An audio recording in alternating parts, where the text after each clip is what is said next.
হ্যাঁ, বিয়ে তো করছি। বিয়ে না করলে এত আলোচনা সমালোচনা কীভাবে হয়? 100% বিয়ে করেছি। শিল্পী তো শিল্পী। আপনি যেমন শিল্পী, আমি শিল্পী, শাকিব খান শিল্পী, আপনার যত বড় স্টারই হন শিল্পী। এবং শিল্পী হয়ে শিল্পীকে যদি কুলাঙ্গার বলে, কোন অ্যাঙ্গেলে কেন বলেছে এটা আমি মনে করব যে তার পারিবারিক শিক্ষার অভাব। এটা তো ভালো, রমরমা থাকা ভালো না? শিল্পীদের কাজ থাকবে, ইলেকশন থাকবে, আনন্দ উৎসবের মধ্যে শিল্পীরা কাটাবে, এটাই তো স্বাভাবিক।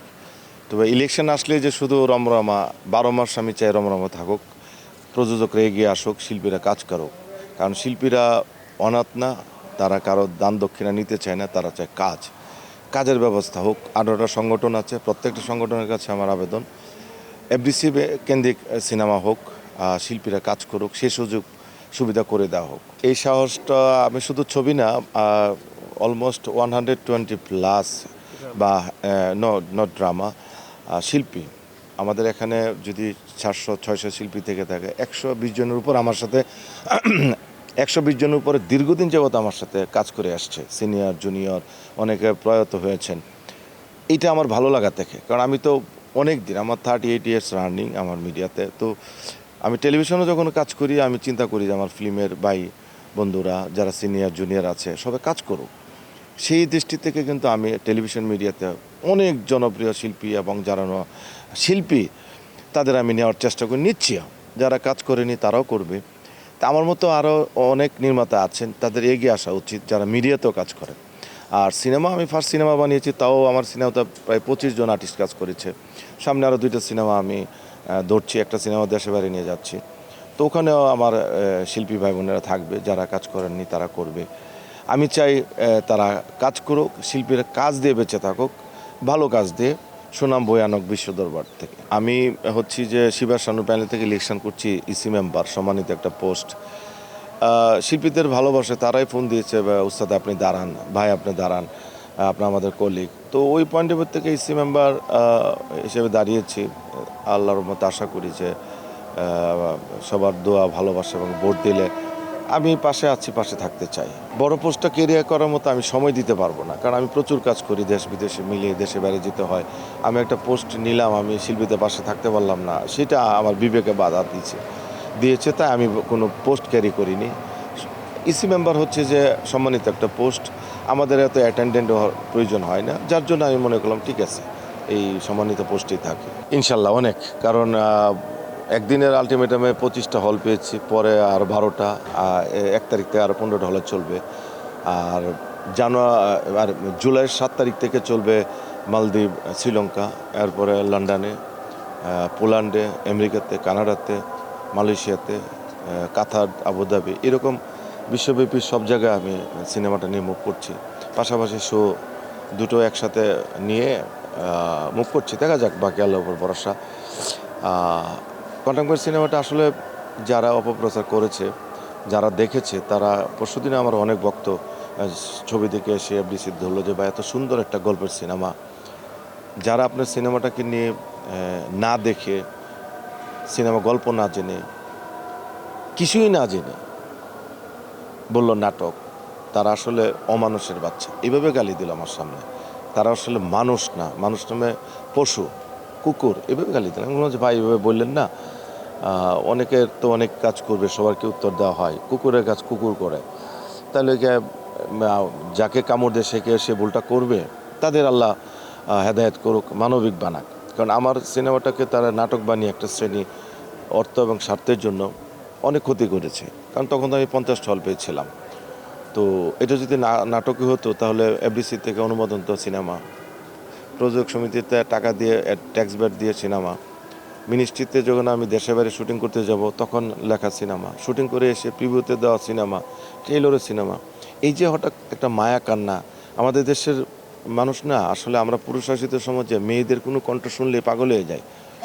তো XYZ একটা কণ্ঠ বা একটা মেয়েকে ছুবলো, মনে হয় তার মা, গর্ভধারিণীর মা বলছে, আরে বাবা তোর তো আগে দেখ, সত্য মিথ্যাটা যাচাই কর, সেটাও করে না করে কি করলো, নাটক বানিয়ে দিল। তো এখন এটা কি প্রমাণ হলো? আল্লাহর রহমতে সত্য জয় হয়। তো সিনেমাটা রিলিজ হলো, এখন কোথায় তো যারা এই সব অপপ্রচার করলো এবং যে চলচ্চিত্র শিল্পীটাকে তারা ধ্বংস করতে চাচ্ছে, এই শিল্পটাকে গলা টিপে তারা মারতে চায়। মুখে বলে সিনেমা ভালোবাসি, মিডিয়াকে ভালোবাসি, কাজ ভালোবাসি। আসলে ওইগুলো একটা সিন্ডিকেট, এগুলোকে দমন করার প্রত্যেকটা নাগরিক এবং মিডিয়ার সবার দরকার। আমি এই মেয়েটা নিয়ে কথা বলতে চাই না, কারণ ও যখন ভাইয়া বলে ডাকে মনে হইতো যে আচ্ছা ঠিক আছে ছোটো বোন। আমি তো তার জীবনের শুরুর দিকে কাজ আমার এখানে, ভালো করে দাঁড়াইতে পারে না, লোক বুঝে না, লাইট বুঝে না। ও সেই নাটকটা চালাতে আমার কষ্ট হয়েছে। তারপর গত ঈদে একটা তার উপরে বেস করে একটা কাজ করলাম। ও তো জানতো, এবং ও আপনারা একটা অডিও দেখেছেন যে ওখানে বলছে যে আমি বলছি যে তোমার সিনেমাটা সেন্সর হয়েছে, তোমার ফাইট ভালো হয়েছে, গান ভালো হয়েছে। সে বললো জি ভাই জি ভাই। তার আরও অনেক ইয়ে আছে। তো এখন সে হঠাৎ করে কেন অস্বীকার গেল, কার ইয়েতে ইন্ধনে সে বসে আমাকে ফোন করে বলছিল কিছু ইউটিউবারে নাকি তাকে বলছে কাজ দিবে না, ভালো সিনেমায় মেন নায়িকা নেবে না, এইসব কথার জন্যই নাকি সে এটা, ওরও কিছু প্রমাণ আছে। তো ওরা নিয়ে আমি কথা বলতে চাচ্ছি না। আর আমি জানতাম না যে আমাদের শিল্পী সমিতিতে মানে অ্যাক্টরি কুর্সিতে সে নিষিদ্ধ, তার কিছু কর্মকাণ্ড। যাই হোক, আমি তার শুভকামনা করি, কারণ তার তো এখন ওঠার সময়, তার বয়স আর কত হয়েছে। তো এরকম যাতে হুজুকে কিছু না বলে, কারণ তুমি কাজ করেছো, ভিতরে ফুটেজ আছে, তুমি জানো, সবই বুঝো। এবং দেশে বেড়ে যাওয়ার জন্য আরেকটা প্রোডাকশনেও তাকে নেওয়া হয়েছে, সেটাও তার এখানে পাসপোর্ট কপি জমা দেওয়া, এই জমা দেওয়া, এবং তাকে নেবও আমি। হ্যাঁ, তো এর মধ্যে হঠাৎ করে এটা করেছে। অবশ্য এটা তার দোষ আমি বলি না, কারণ হিতাহিত জ্ঞান তার তখন সেই মুহূর্তে নিতে পারেনি। সে একটু সরল-সোজা টাইপের মেয়ে, তো XYZ এর কথায় সে একটু ইমপ্রেস হয়ে এটা করেছে। না, ঠিক বেঠিকের কিছু না তো, শিল্পী, আমি নির্মাতা, ঠিকের কিছু নাই তো। আমি কাজ করব, যে আমার শিডিউল দিব তাকেই নিব, ঠিক আর বেঠিক কিছু না। আর আমি তো তাকে অশ্লীল বলছি না, আমি তো তাকে নোংরা বলছি না। কিন্তু যারা তাকে ইন্ধন দিয়ে করেছে তারা হচ্ছে জন্মের খারাপ।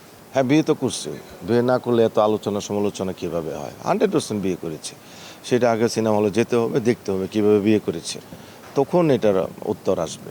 প্রণয়িত মানুষের প্রতি মানুষের দুর্বলতা থাকতেই পারে। মৌসুমী হচ্ছে আমার ক্রাশ, নট অনলি মি, ওয়ার্ল্ডের যারা বাঙালি আছে, যারা মৌসুমীকে চেনে জানে, সবারই ক্রাশ। ক্রাশ, ভালো লাগা আর প্রণয়িত এক কথা না। আর সে হচ্ছে অ্যাক্টিভ একটা, আমি বলবো যে তার সততা, আদর্শ মানুষকে অনুপ্রাণিত করে। আমার কাজ করতে যে বন্ডিংটা তৈরি হয়েছে, তার কাছ থেকে আমি অনেক শিখেছি, সে আমার অনেক হেল্প করেছে। যার জন্য আপনারা দেখবেন যে আমি মৌসুমী ম্যাডামকে নিয়ে কিন্তু একটি কথা বলিনি, বলবও না।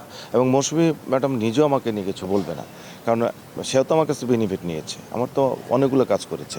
তো তৃতীয় পক্ষ হয়তো চাচ্ছে না, বা XYZ হতে চাচ্ছে না, সেটা সে বুঝতে পেরেছে, আমি বুঝতে পেরেছি। সো কাজের বন্ডিং, বন্ধুত্বের বন্ডিং, আন্তরিকতার বন্ডিং তো এইরকম করে কেউ নষ্ট করতে পারবে না। আমাদের সম্পর্ক আছে, থাকবে। এটা হচ্ছে পারিবারিক শিক্ষার অভাব। শিল্পী তো শিল্পী, আপনি যেমন শিল্পী, আমি শিল্পী, সাকিব খান শিল্পী, আপনার যত বড় স্টারই হন শিল্পী। এবং শিল্পী হয়ে শিল্পীকে যদি কুলাঙ্গার বলে, কোন অ্যাঙ্গেলে কেন বলেছে, এটা আমি মনে করব যে তার পারিবারিক শিক্ষার অভাব। তাকে একটু মানবিক হতে হবে, কথা বলার আগে হিসাব করে বলতে হবে। কারণ উনি বড় ভাই, তাকে নিয়ে আমি কিছু বলতে চাই না। সে শিল্পী সমিতির ভোটার, আমার শ্রদ্ধাভাজন আমি মনে করি। বয়স হয়েছে, এখন তার একটু হিসাব করে কথা বলা উচিত। বা হঠাৎ চেতে যাওয়া, এটা মানে সাইকোর লক্ষণ। মানুষ কখন রেগে যায়, তো এটা অনেকে সাইকো বলে। আমি অনেকের সাথে রাগও করেছি যে এই মানুষটা তো একদিন সুপারস্টার ছিল, আমি তার ভক্ত ছিলাম, এখনও ভক্ত, তা আপনারা আমার সামনে এটা বলতে পারেন না সাইকো। তখন তারা আবার উত্তর দিল সাইকো না হলে যে আসিফের লগে হঠাৎ রেগে গেলো, জায়েদ খানের লগে ঝামেলা করলো, আপনার লগে করলো। আমি কিছু ভাই বাদ দেন, উনি সর্বজা মানুষ ঠিক হয়ে যাবে। তো উনি যাতে এগুলো না বলে, এটা হচ্ছে আমার অনুরোধ।